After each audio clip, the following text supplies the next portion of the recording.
All right, well, good afternoon, everyone, and welcome to the Digital Learning Network. My name is Michael Hare. We've got a great program today, learning all about the research and technology studies analog missions. Now, we're coming to you live from the Johnson Space Center. We've got two very special guests. We've got James Johnson, who's Deputy Mission Manager for the analog programs at RATS 2012, and a crew member, Trevor. He's actually a planetary geologist as well, and is going to be talking about what it's like to do these analog missions. Now, we're coming to you live from the Johnson Space Center in Houston, Texas, and here's an aerial view of the Johnson Space Center. Now, we're coming to you live from this building right here. It's called the Space Vehicle Mock-Up Facility, and here is where we actually train astronauts for upcoming space missions. For example, we've got large modules of the International Space Station inside this building, as well as on the far side, the analog mission technology and vehicles. So we're going to be talking about the analog missions and what it's like to actually prepare for these very unique situations. Now, remember, we've got two active participants. We've got the U.S. Space and Rocket Center in Huntsville, Alabama. Welcome all you Space Camp folks. Can you guys say hello?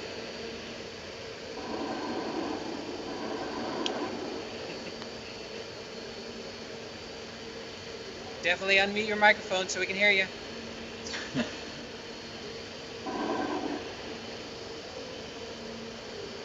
All right, hopefully they'll be calling in just a second. Now, we also have Carlos Nunez. Oh, there we go. Excellent. All right, wonderful. Yeah, excellent. We also have Carlos Nunez from the Challenger Center in Alexandria, Virginia. Welcome in, Carlos. Hi, thanks so much for having us. We have Challenger Centers from Howard B. Owens in Landon, Maryland. We have the Town of Ramapo Challenger Learning Center in Rockland County, New York. And we also have the Challenger Learning Center at Harlan Community College in Normal, Illinois with us today. Thanks so much. All right, wonderful, excellent. Now, if you guys are watching on the webcast, we're actually webcasting this event on our DL Info channel, and you'd like to submit a question as well, we've got a very unique location. You can do that as well. It's our Gmail account. It's at dlinfochannel@gmail.com. So if you're watching on the web, definitely submit your questions that way as well. All right, now we're here at the Johnson Space Center. We're doing an analog mission, but what is an analog mission? What does it mean? It's a good question. Well, it means to do a mission in a like environment, an environment that is very similar to where you hope to go one day for space. Well, Building 9 is not exactly a space-like environment, but we're able to go ahead and replicate some aspects of it here. In years past, we've done these missions in the desert, we've done it underwater, we've done it at high altitude. What has brought us here to Johnson Space Center is we've got, first of all, great vehicles over here right behind us, and we also have a very high-fidelity simulation of flying to an asteroid. And that simulation, we can project on a wall right in front of this vehicle and do a full world-class simulation of flying around an asteroid. We can send people out on virtual EVAs using our virtual reality laboratory. And we also have another nice piece of equipment a little further on the other end of the building called ARGOS, or it's the active response gravity offload system. Allows you to kind of get suspended in a simulated microgravity environment to practice some tools and techniques for asteroid exploration. Okay. Well, I think a lot of the kids would like to see some of the things that you're actually just talking about. So we've got a little overview of some of the things that happened either in December and January, or some of the stuff that's happening right now. So I was wondering if you could walk us through some of the things that go on during the analog mission. Sure. Well, this is what we did in December and January. What you see right there is the multi-mission space exploration vehicle. It's the second generation cabin that we've been testing. So we test technologies as well as we test what we call operational concepts. Kind of operational concepts are how are you going to do exploration? So we do both of that. So this vehicle is a big design improvement over the first generation. We have crews living in there for 3 days and 2 nights. Oh, wow. We integrated with this near-Earth asteroid simulation, so you can kind of see what we had back in December and January. We projected it on a screen. This year, we actually have it on very high-resolution video monitors. I also have suit ports in a Mark III mock-up spacesuit to kind of understand what is it like getting in and out of the vehicle. What are the human factors involved with that? How do you go ahead and exit and enter the vehicle quickly and easily? This is the virtual reality laboratory, very neat laboratory we have set up here in Building 9. where they can have coordinated EVAs between the pilots of the vehicle as well as the crew members out doing their spacewalk. And this is that ARGOS system that I was mentioning. You can watch here as all of a sudden they weigh them out and get them to get the same reaction forces as if he was actually doing an EVA in a microgravity environment. Now, we aren't using this MMU trainer for this test here in August. We used it in December and January just to familiarize crews with what it might be like to fly around kind of a jetpack.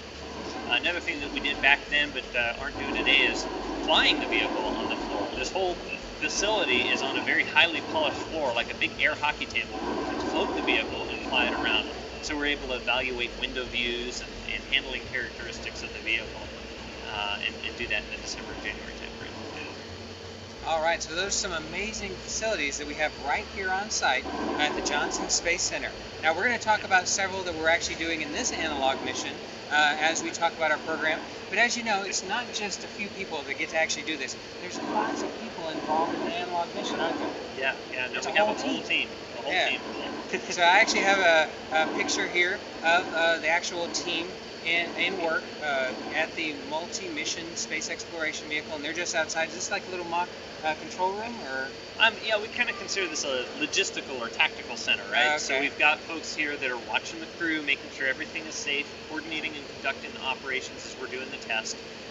But to make it an analog, to make it like going into space, we also have folks over in Building 30. That's wow. the building at NASA where we have our mission control centers. Oh, cool. So what are the people here doing? And actually we have a live view. So let's go to that live view of the control room. So people working here, what are they monitoring right now?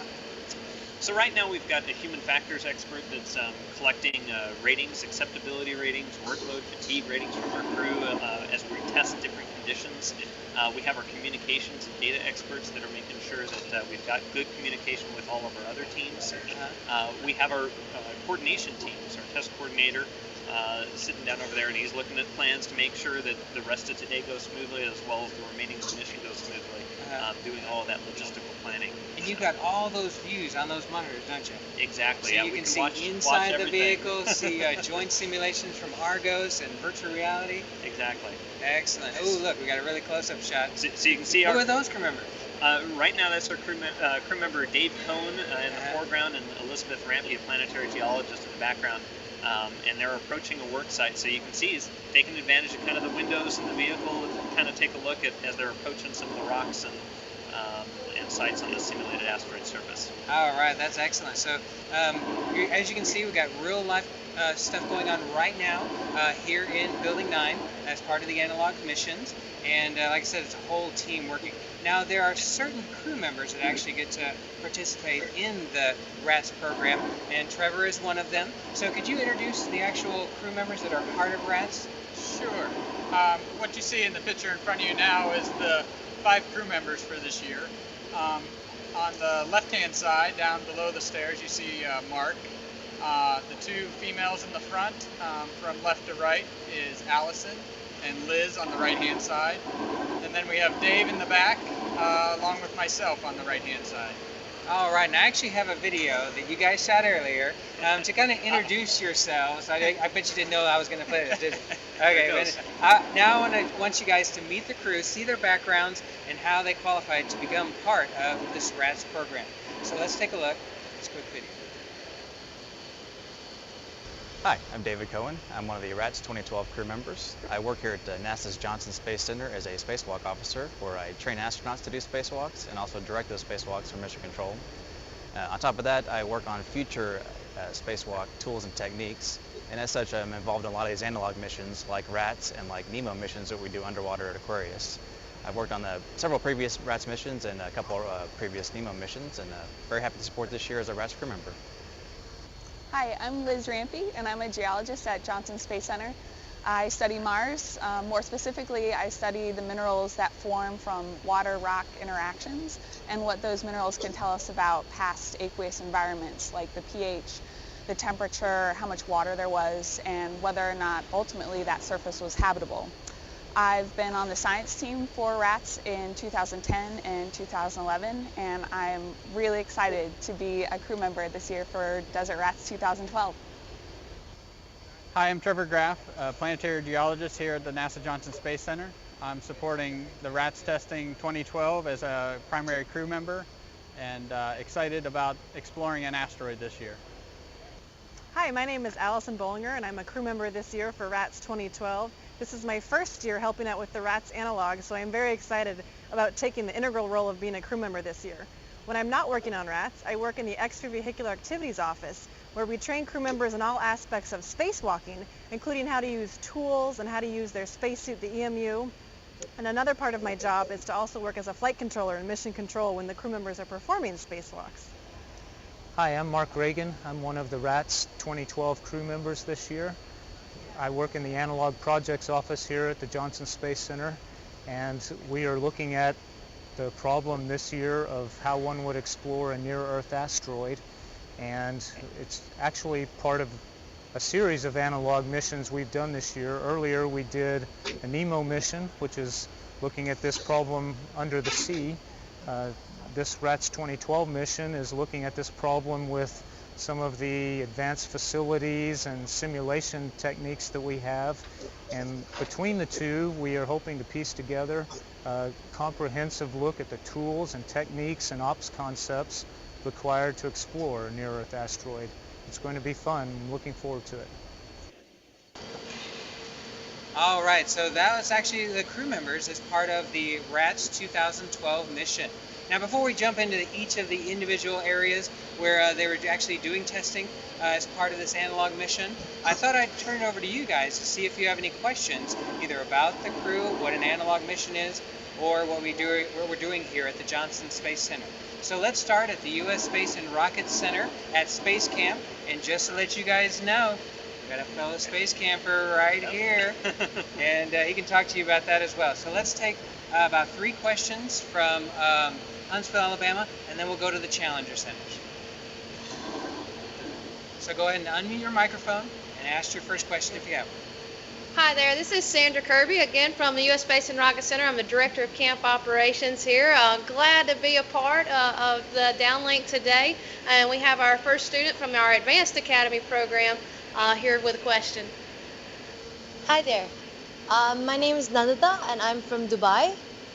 And my question was, since you're doing work with asteroids and I think you'll be taking samples from the asteroid and studying it, so why not use something like the Mars rover? Since you have the technology already, why not use something like that will just go and take it and analyze it and send the results back to you? That's an excellent question. What we're actually looking at is kind of using both robotics as well as humans for doing the sample collection. And I know Trevor could probably speak a little bit more to, the benefits of when we actually are sending our crews, because, being able to go ahead and actually analyze the samples as we're on location. Right now, the thought, though, is that before we actually fly crew members out there, we're going to do a lot of robotic analysis to really understand their composition, how the asteroids are made, understand the risk involved with sending crew, and put together a plan. As Trevor can explain, what we've done is actually created an exploration plan right before they get into the vehicle and start traversing or going around the asteroid surface. They have an idea, but when they get there, sometimes that plan changes, and that's where it's very difficult to bring robotics in. So I don't know if you want to add a little to that, Trevor. Yeah, that's an excellent question, and robotic spacecraft is something that I've been heavily involved with. I was actually commanded one of the instruments on the Mars rovers, and so that interaction with the robotic spacecraft is very important to set the stage for humans to go. And as James explained, we would need to do that. We would need to spend robotic spacecraft, but there's nothing like geologists grabbing a rock and describing it and knowing which rock to select, and that human interaction that makes the exploration so much more impactful and meaningful in other ways. And I think Trevor can also mention here, what we're learning is that when you focus on a rock sample like you would with a robotic craft, you can focus a camera in on one sample and you'll understand what that rock, what that sample is made out of. but that's only part of the story. The big part of the story is, okay, how did that rock get there? What are the surrounding rocks in geology like?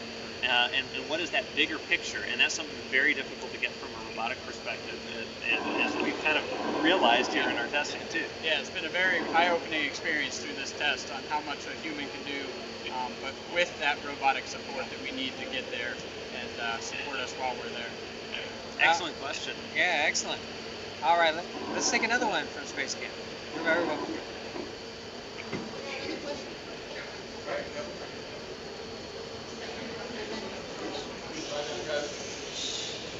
Okay, I'm Matthew Hagman. Hi. How's the space food? Have you ever Space food. Yeah, we just got done with 3 days we spent in the rover that you see behind us at the MMSEV. We had dehydrated food that we had to hydrate and consume for those 3 days, and I didn't think it was that bad. It was pretty good, and we definitely enjoyed every meal that we had. Me and Dave were in there together for 3 days, like I said, and we enjoyed the meals, and it makes for some good laughs sometimes, but not too bad. Is it the same stuff that the astronauts up on the space station eat?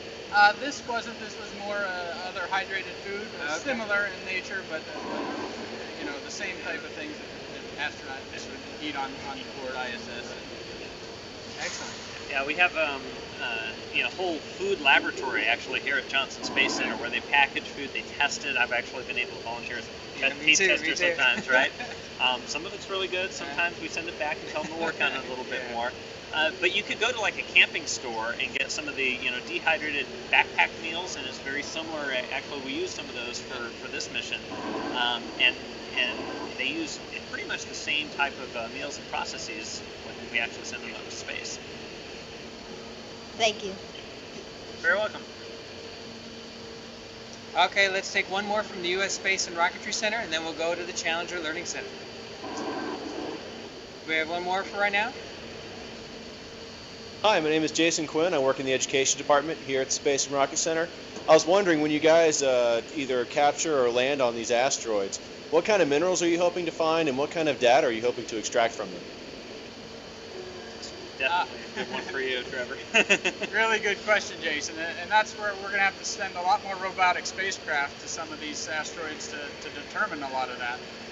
We would expect to find mostly what we get from meteorites that we find here on Earth. So for many years we've been going down to the Antarctic and collecting meteorites on the ice in the Antarctic. A lot of those meteorites, if not all of them, come back to a building that's just next door to us, Building 31, where those meteorites are curated and sent out to investigators to study. They range from anything from solid iron, nickel, to stony, more things like you would find here on Earth. So it really depends on the asteroid that we go to, what mineralogy and what type of compositions that we would find there. And so sending those robotic spacecraft as the initial question would really determine some of that. And then the humans would be able to go in there and further refine that exploration for whatever asteroid we pick to go to. From what we're required to kind of learn a little bit about asteroids before we conduct this mission. So I've been finding it fascinating, learning a lot from Trevor and Liz and some of the scientists that have consulted us. And it really seems like some asteroids are a big conglomeration or a big collection of all these different pieces of rock all across the solar system. They've all come together. And others seem to be just one big, giant, solid rock, So definitely the latter of those two is going to be interesting, because it could be a whole collection of all sorts of different types of rocks, or maybe it's all the same, that's come together. That's why we're going, to find out and really understand kind of our origins. Excellent. Now let's go to the Challenger Learning Center for 3 questions from you guys as well. Thank you so much for having us on board today. It's exciting. Thanks to Trevor and James and Michael, and it's awesome to be on here with Space Camp as well. Well, Libby from Normal, Illinois wants to know, how extensively does the RATS program work with the NEMO analog program? And if they do work with them, to what degree? That is an excellent question. Yes, actually I participated in the NEMO program just back in June as we were going and conducting that mission. The truth is that one of these analog missions doesn't answer the whole question of how are you going to operate when you get to that final location? There's different attributes of each mission that benefit from one over the other. NEMO, we're able to really focus a lot on what we call, spacewalk or EVA translation and anchoring techniques. How do you get around? How do you move around? Because you can go ahead and weigh out the crew members so they're neutrally buoyant. So it's really like conducting a spacewalk, and really exercise. How do you get around? How do you move? Over here, we do have the ability to do some of that with ARGOS. But it's a different environment. So we're more focused on really kind of the traverse, the science operations, and how do you really bring together a multi-mission space exploration vehicle, somebody in like a mothership, a deep space habitat of sorts, a ground control team working over a time delay. How do all of those pieces come together? That's really what we're learning here, whereas NEMO was a lot more on really how do you get around, how do you get that mobility to go ahead and explore the surface. So we take data from both of those and mix it, merge it together to really get our answer. So that's an excellent question. No, great. Thank you so much. That was a great answer. Well, John from New York wants to know, have you had any surprises or unexpected occurrences during your analog missions so far? We always have surprises, right? Back in December and January, we ended up losing power to the center for a day when a truck ended up hitting one of our power poles. So we had to replan the test over the course of 24 hours. This mission has been a little more benign, but we've still had surprises. Every now and then one of our communication systems may fail. We had one of our routers actually accidentally got recycled, and so we were down communications for about half an hour and had to scramble to put that back together. We have some great experts from our common data team that were able to get us back up and running in no time. I don't know, do you have any surprises in the cabin? One of the biggest surprises for me is just how immersive this environment is, both in the cabin behind us and in the VR lab. It's surprising to me as a geologist coming to think about how to explore an asteroid, and it really, this situation that we're put in really makes you take a step back and think about how the challenges that we still have to overcome, but yet how immersive this environment we're put in this past week, how well that makes the challenges apparent to us. And so that's been one of the biggest surprises to me, is how well this is simulated for us to explore an asteroid. All right, and we're going to go into detail about all those different environments in just a little bit, but let's take one more question from Challenger Learning Center. Great, thanks again. And it's awesome to see some folks that are big fans of human space flight. And I know planetary geologists are a big part of that. So we'd love to see you up there one day, Trevor. Well, Ross from Lanham, Maryland wants to know, do scientists expect to find any useful minerals on asteroids? As far as useful in mining or resources, yes. I mean, one of the concepts would be that we could possibly use the resources from the asteroid for what they call in situ resource utilization, ISRU they call it, where we actually extract oxygen or other things from the minerals or the resources that are there on the asteroid, and turn that back so we don't have to take so much mass, so many resources to an asteroid or other surfaces that we might explore someday, to use that ISRU technology of how to live off the land, if you will. So maybe like propulsion to go even further, or something crucial to life? Exactly. Okay. Yeah, and we still have that whole question, of course, of, well, what really is the composition of asteroids? I mean, if we found that there are some very precious rare metals that we just don't have an abundance here on Earth, that can be used for fuels, that could be used for energy.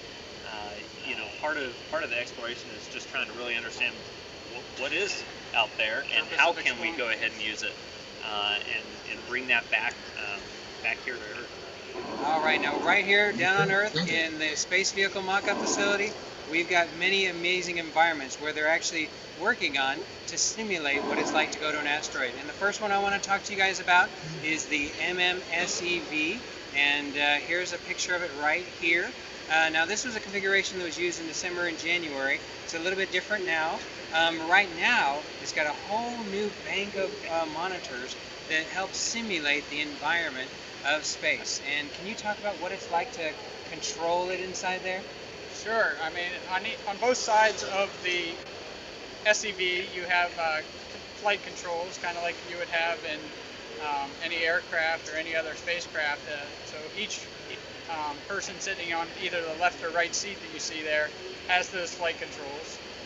You get a great view out the window. You see here Dave looking out the window at the asteroid in front of him and trying to navigate his way with our traverse map that we're given. He can navigate different locations on the asteroid. And then those consoles you see in front of you, those help you both with your flight controls and your navigation. This picture here is showing us having a quick discussion before we attempt to approach the asteroid on what our traverse plan is going to be, how we're going to approach, what rocks we're going to sample. It's a great vehicle to do all that in, and just well sized for the amount of people that need to be in there to conduct that research. Now, pictures don't do it justice. I actually have some video of what it's like to simulate flying to an asteroid, and I wanted to play it real quick for you guys, see what it's like. Now, did you get vertigo trying to fly it like this? No, surprisingly not. It doesn't give you, you feel really stable in the environment, and like I said, it's really immersive. You sometimes forget that it's just a video wall in front of you, but it's you think you're approaching that asteroid and start to get a little nervous about when you get close. And do all crew members have to learn how to control the craft? That's right. All 4 of us, or all 5 of us, have flown it, and each of us are cross-trained in each of the disciplines that we're simulating here. Okay, well, it looks like a lot of fun. This is probably the ultimate video game right here. Yeah. Very sophisticated simulation. Now, what are all the monitors again? You've got, I see a little tablet. Right. You've got some out in front of you. Use the little tablets to make sure we're navigating the spot that is designated by that science team that's over in mission control. So okay. That's their feedback to us to know where to go and what to do it and what sequence. We have the 4 panels in front of us, both for flight controls as well as just camera views external to the vehicle. And also we can pull up, whenever we have somebody on EVA, we can pull up the camera view of their helmet camera and see exactly what they're seeing. And then also from in the vehicle, we can pull up the camera views from the ARGOS. So whenever crew members external to the vehicle in the ARGOS facility, we can see what they're seeing as well. So you really have that situational awareness of whatever would be going on outside the vehicle. All right, that is excellent. So that's one of the main facilities, the multi-mission space exploration vehicle, and you guys got a live look, or actually an inside look at what it's actually like to control it. And that sound you might be hearing sounds like compressed gas. That's actually them inside the vehicle testing it out. Wait, did you hear that? So some really neat things going on right now here in Building 9. Now, once again, I don't see any questions yet from the webcast folks, but if you guys would like to submit questions, go ahead and submit them to this address right here. It's dlinfochannel@gmail.com, and we'll take those questions towards the end of the program. Now, we talked about the space exploration vehicle, but you guys also mentioned a couple of times something about ARGOS, the Active Response Gravity Offload System. This looks like a little a harnessing system and sophisticated, kind of like bungee cord. How does it actually work? Well, I actually was able to go ahead and test it out for the first time this morning. Oh, really? Trevor's done it a little bit too. But what it's called is actually it's an active load cell. It's basically a robotic device that weighs out how much you weigh, and it counteracts that by providing enough tension to lift you up exactly counter to your weight or the force of your mass times gravity. So it really gives you the ability to move around as if you are in zero G or in a microgravity environment. If you push off the bottom, you will keep going up unless you go ahead and anchor yourself down. If you go ahead and grab something as you pull it towards you, you can come in closer to that item, and if you push away with your fingertips just ever so slightly, you'll start drifting all the way off to the other end of the facility. So I don't know, you have any experience as Trevor.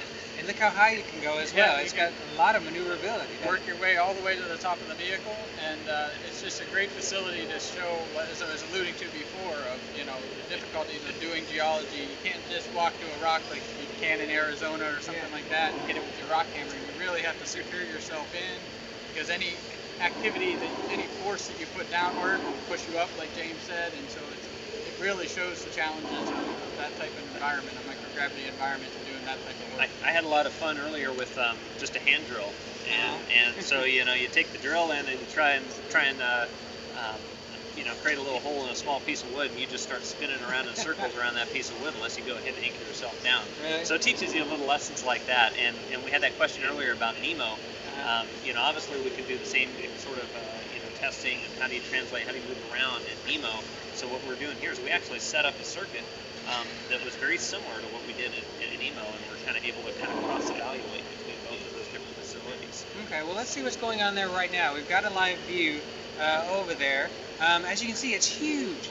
I guess you didn't realize the infrastructure needed to support weight or offload that weight of a person is really quite large. Now, they need lots of power to run the entire system, and they actually do have someone hanging in there. It's a little bit hard to see from this angle, but there is actual training going on right now in the ARGOS facility. And of course, you got all the computer programmers, all the people that are making sure that the weight is offloaded properly and they're able to maneuver around in this environment. Now, what are some of the environments? Is it truly like you're going to an asteroid? There are rock faces and... Yeah, there's some large rocks in there. There's some small little soil or sand patches that we can work in, so we can simulate how you would sample in collecting soil or chipping off a piece of rock or putting in a core sample. One of the other things we do is simulate how you would deploy an instrument array. So each one of those bins provides its own unique little challenge for how you would sample that surface. All right, excellent. Yeah, and you can see those bins there. You got really fine coarse material. You got really big rocks as well, and of course those walls that you can manipulate off of as well. All right, so that is the ARGOS system, one of the amazing training facilities that's part of the analog mission this year. And one final one I wanted to talk about before we open it up for a question and answer period is virtual reality. You guys can go in another facility and actually put on headsets and get a completely virtual environment. What was that like? That's really cool. I mean, that's where the video wall from down here at the SEB is linked into that virtual reality. So you're now simulating you're doing the spacewalk, and from in the SEB you can see that person doing the spacewalk out in front of you. And this environment too is just totally immersive. You think you're out in space. You're flying a little jetpack around in order to approach those samples, conduct that sampling, and it's just really a unique environment. You can see here Allison's behind the controls with her gloves on.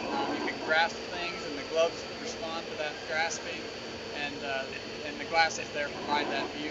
Okay, so there's a sensor system built into the gloves themselves, so any movement of your fingers or hands actually translates into the computer environment? Yes. Wow, that is awesome.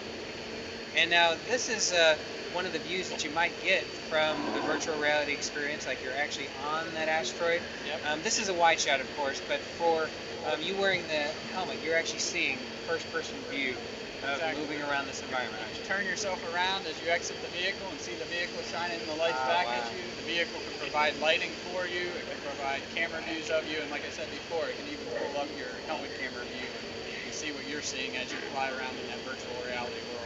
That is excellent.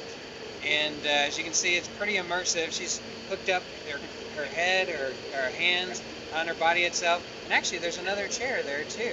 Can two people do spacewalk at the same time? That's right. One of our scenarios is having two people external to the vehicle. One of them actually flying around in a jetpack type environment, and the other one attached to what we call the APS, or the astronaut positioning system, or an arm outside or in front of the vehicle. So one would be attached to the arm and one free flying. All right, excellent. Well, we only have about 15 minutes left in our program, so I did want to make sure that we had plenty of time to answer your questions. So let's go ahead and do 3 at each center and just balance back and forth with the remaining time that we actually have left. I know we filled your head with all this amazing stuff that we're doing right now, so hopefully you guys have some great questions. So now let's go to the U.S. Space and Rocket Center to see if you guys have 3 more questions for our experts here at the Johnson Space Center.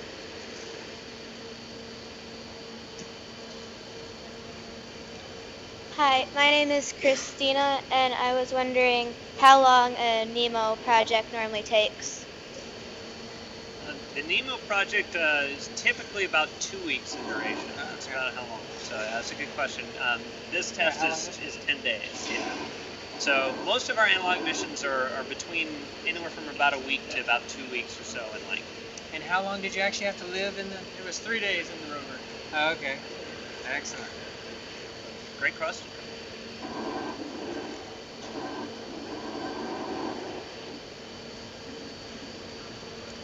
Hi, my name's Julia, and I'm from Michigan, and I was wondering, once you got the robotics on the, up to the, wherever they were going, I keep forgetting, but how long does it usually take once the robotics are there? Or how long is it expected to take? For how long the mission is expected to take, or how long it takes for us to do the simulation? How long the mission is supposed to take? Well, that's kind of what we're trying to actually answer. We aren't really too sure ourselves. So by doing this kind of testing, we kind of figure out how much time is it taking. That's another thing that we're recording. How long does it take for us to do the samples, to get around from one location on the asteroid to another? So that way we can go back and actually tell the folks that are designing vehicles like this MMSEV, space exploration vehicle behind me, how much in the way of consumables or food and water and clothing do we need for our crews, and really try to understand how long the mission is and what we're going to need for it. So, and also think about where we're going. Yeah. You're not going hundreds of thousands of miles away from the Earth. You're going millions of miles away to the asteroid belt. So it's going to take a lot longer for that type of mission, and you need to plan to have all those consumables for that type of mission. So we can easily do some calculations to find out how long it's going to take to get there and come back. But there's still the big question of, okay, how long do you need when you're there to go ahead and explore it and really get the answers to the questions that you have? And that's what we're trying to figure out right now. Excellent. Let's take one more from the U.S. Space and Rocket Center. Hi, I'm back. Sorry. I had another question. Since you haven't actually ever been on an asteroid, how do you know what sort of conditions to expect? Or are you just creating an all-terrain, all-weather vehicle and suits and stuff? Or do you know what kind of conditions to expect when you get there? Well, we have some idea, many thanks to our partners at the Japanese Space Agency, JAXA. They actually provided a lot of the visual graphics that we're using because they had a mission that went to an asteroid, the asteroid Itokawa.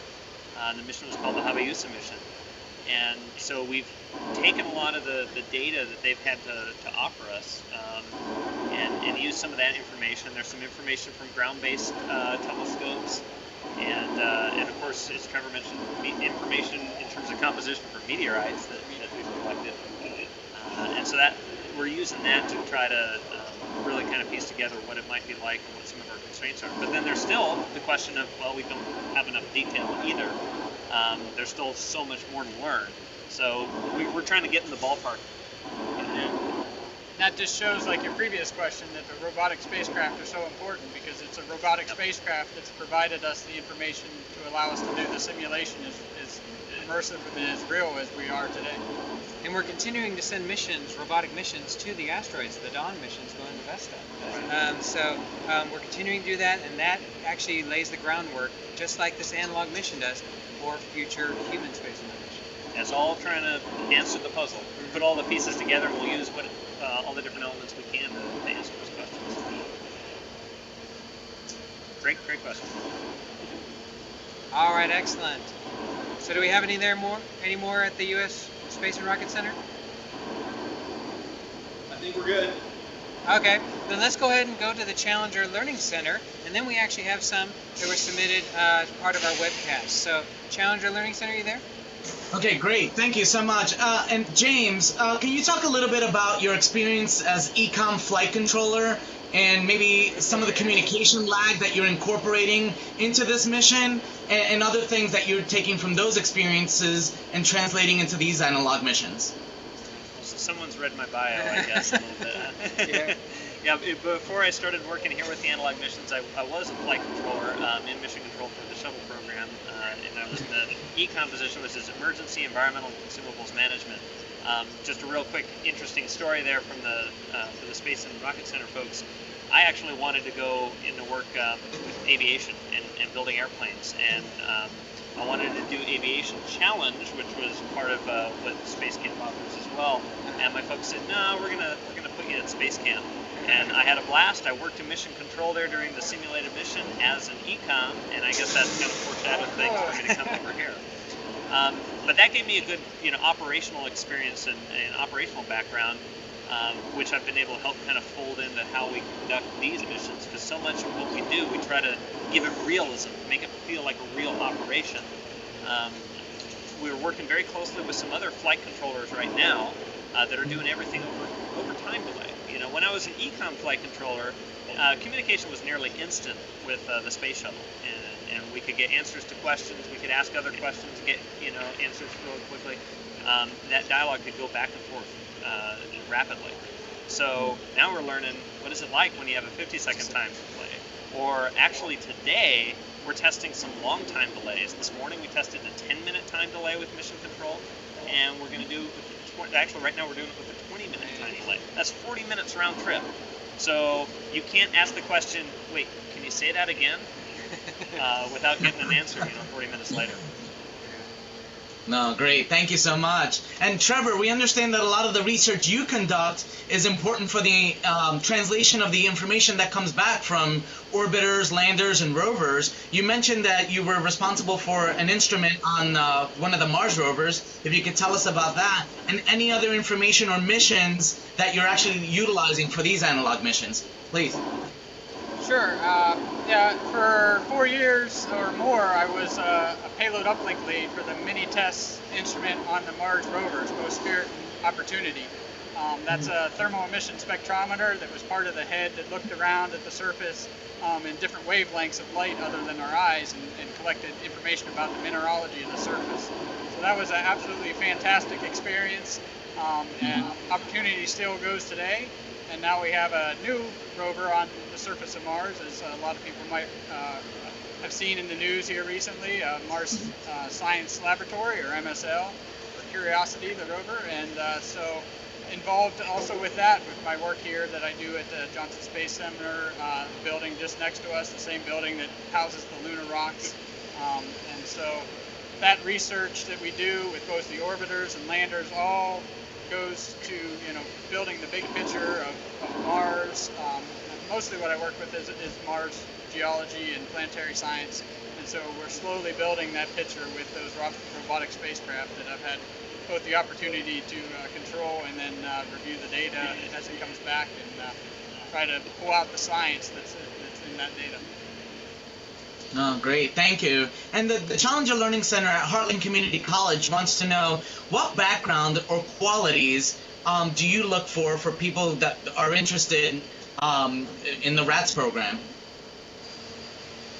Well, we look for folks that have some operations experience. We look for folks that have some geology and science experience, because we kind of bring all of those together, along with folks that have hardware engineering experience, the ability to build vehicles and then modify them rapidly, because we learn a lot of things very quickly. So those are some of the key experiences that we pull in. So we've got folks with mainly engineering and science and physics backgrounds that come and help us out with RATS, NEMO, all of our analog missions. Any specific qualities in there, or? Well, definitely requires a lot of team spirit, right? A lot of enthusiasm. Sometimes our work, it takes us to some exotic locations, and while it sounds like it may be luxurious, trust me, when you're in the middle of a dust storm in the middle of the desert, you can't see anything, you're crunching on sand in your teeth while you're trying to watch the robots work and all of that, it's a little less than fun. So, people that really like working together as a team, and they've got that enthusiasm to carry them through after 12 days of testing and going over weekends.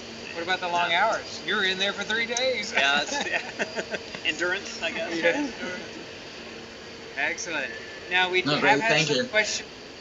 Actually, we have had some questions come in on the internet from those watching the webcast at dlinfochannel at gmail.com. And one of them, it looks like they were looking over our shoulder because they asked about the spacesuit and the uniqueness of it. As you can see right behind us, it's actually attached to the MMSEV. So I'm going to zoom in. Can you tell us how you get in and out of the spacesuit and how it goes around? When you want to egress the vehicle or leave the vehicle, you actually open a hatch in the back of the vehicle that's internal to the vehicle, and you climb in the spacesuit from the back hatch, so the backpack side of the spacesuit, and put your hands through and get your feet down there, and then you can actually release yourself from the vehicle, so kind of releasing the backpack part of the spacecraft. The spacesuit, and leave the vehicle that way, and then you do the reverse when you come back. You put your backpack in there and then climb out through the backpack part of the spacecraft. All right, excellent. So is that fun doing that? Yeah, absolutely. Was it very difficult to get your whole body down into it? It's not bad at all. You just kind of slide down there, get your feet set, and you put your hands through the gloves, and you're ready to go. Okay. And I guess follow on with that with the engineering development going on. What we have here is it's a mock-up suit, so it's just meant to kind of mimic some of the qualities of actual pressurized spacesuit. But they're actually doing testing here on site with pressurized suits, and a whole pressure environment, and they're learning something that it may go back and kind of affect the design. So that's all part of this process. Is we learn a little bit about it here, test it out a little, and then we go take it to the lab and test it out some more. Okay. Well, we only have about 3 minutes left in our program, and I did want to make sure that each location had a chance to say goodbye or any final words. So let's go to the U.S. Space and Rocket Center. Did you have any closing remarks or anything final you'd like to say during our program? Well, we just want to thank you guys for the opportunity, for taking time out of your day to come and talk to us. It's always great to see an alumni as well out there and joining NASA and kind of justifying our existence. But anyway, from all of us here, thank you and good luck, and we'll be rooting for you the whole way. Great, thank you. It's a pleasure. All right, now to the Challenger Learning Center. Thanks again, James, Trevor, and Michael. Great. All the webcast participants are texting in. Thank you so much. Great, enthusiastic. We totally appreciate it. We're excited that you guys were with us today. And for the viewers, this will be archived so they can actually watch it on our webpage again in the near future here, as many times as they want. And then we're also excited that we'll have Liz Rampy on with us tomorrow at 4 p.m. Eastern. All right, excellent. And did you guys have any final words? Maybe something inspirational to the kids out there that if they want to do something like that, they can actually do it. Yeah, just follow your dreams and keep at it. Don't be disappointed when things don't quite go your way. First at space camp, I wanted to go ahead and work as a crew member and get to be in the vehicle, and I got to be in mission control the whole time. But that set my destiny, and I love it. So seize the moment. Yep. Work hard, stay dedicated, and stay connected with what we're doing here at NASA, or these tests. Definitely stay involved with it, learning as we go. That way, whenever you're, ready to step into our shoes, you're ready to hit the ground running and enjoy. All right, on behalf of Digital Learning Network, I want to thank you guys for joining us, and have a great day. Bye, everyone. Bye, thanks. Thank you.